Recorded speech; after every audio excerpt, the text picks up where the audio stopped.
Now, if you know me, you know I prefer to tell stories about other people, but for about a year, I've had this nagging desire to give infertility attention here on WBIR. I know it's not something we typically talk about, but my husband and I have tried for several years to have a baby. Yes, we are that 1 in 7 statistic and struggle with infertility. Now, I turned 40 in February, and instead of asking God why, which we tend to do, I began asking how he could use this. And now helping others helps me make sense of my pain. A grand jury has indicted Lee Cromwell. I chased my dream career, waited to marry Mr. Right, and just like the playground song, expected the baby carriage to naturally follow, but it didn't. Well, I think the biggest issue that we were dealing with was your advanced age, your ovarian function, although it wasn't real low, it was kind of borderline. At 38, my biological clock was ticking fast. So began several years of fertility treatments, months of in vitro fertilization with lots of fertility drugs. And I want to try to give these to myself. Multiple self-injections, oftentimes just before the 10 o'clock news, masked by war paint and a smile. You responded reasonably well to the stimulation, and I know we had 2 embryos to transfer in 2 cycles. And several trips to the Nashville Fertility Center, but no pregnancy, no baby.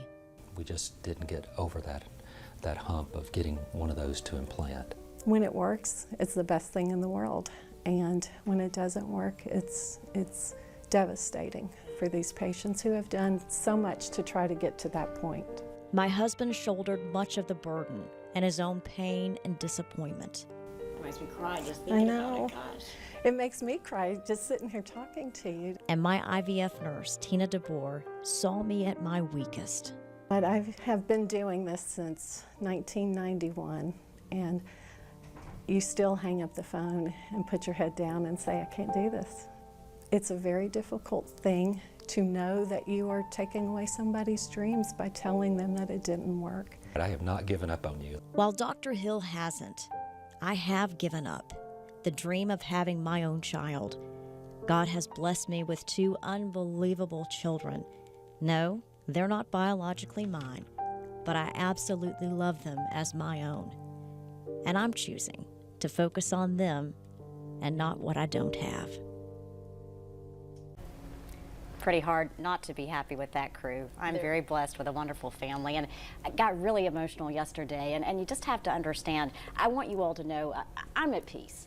You know, I've made this decision, but it doesn't mean that the pain is not there at times, doesn't mean it's not hard, but I want everybody to know it's also an individual process. Everybody has to find their own peace, and let me tell you, could not have powered through without this lady right here. Right before the 10 o'clock news every night, we had our mini counseling session. She held my hand, supported me, and you know, we kept this very private, being in the public eye. We had a small support team, probably many friends out there saying, what? We had no idea you guys went through this, but you know, it's just not something you really want to talk about with people, but you know, I just hope this helps somebody out there that's struggling with it, helps you feel not as alone, because it really can make you feel isolated, and I'm really thrilled that there's a support group here in Knoxville for women and men struggling with infertility. Fish, blub, blub. Even though I have a child, those nagging feelings of what it really feels like to not have a child, I couldn't shake them. And it's just like this underlying kind of unease. And so I thought, you know, I've really got to do something. I need to help other women and men that are in this situation. So Katie Heatherly teamed up with Becky Dodson, Vice President of Mission Integration, to create an infertility support group at Tennova Hospital. I am a social worker and have led different types of support groups in my career, but I'm excited about this one because I think this topic, we're just now getting comfortable as a society to really talk more about this. But it's still a difficult conversation. At the first infertility support group in April, no one showed.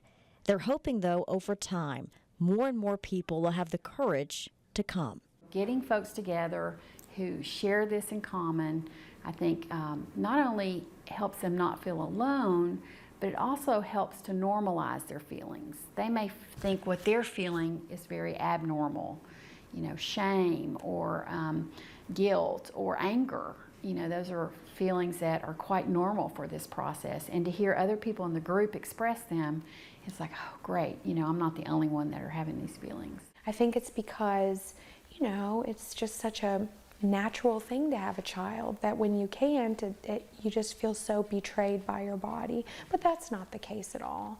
You're not betrayed. It's just part of your story, part of your plan.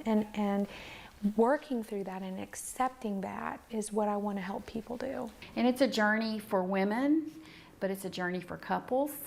It's a journey for men. So we're hoping that the group will support anybody who would like to come. And it's so encouraging. They had their first infertility group meeting. I was there with Katie in April. No one showed up, which I understand. This is hard stuff. Starting something out. They had their second meeting this past Tuesday. I couldn't make it, but 4 people showed up, including a man and a woman. So slowly but surely, I'm hoping that people can feel comfortable and talk about this. You can read more about that support group online at WBIR.com. There you can also find resources including the causes of infertility, the treatment, and where to get help. Coming up tomorrow, we're going to meet a local couple who had their son through embryo adoption. Plus, we're going to talk about freezing eggs and what doctors have to say about that. That's coming up tomorrow on 10 News at 5. But just really quickly, want to say on a personal note, thank you to everyone. Viewers, you have been fantastic. You've emailed, you've sent Facebook messages, tweets, and on behalf of the brave women that we've also featured, they feel your support and they are so grateful. So thank you all. Thank you for sharing your story. It's, I know, a hard one to share, but I know in doing so, you've touched a lot of lives and given a lot of insight and education and support. So thank you. Thank you.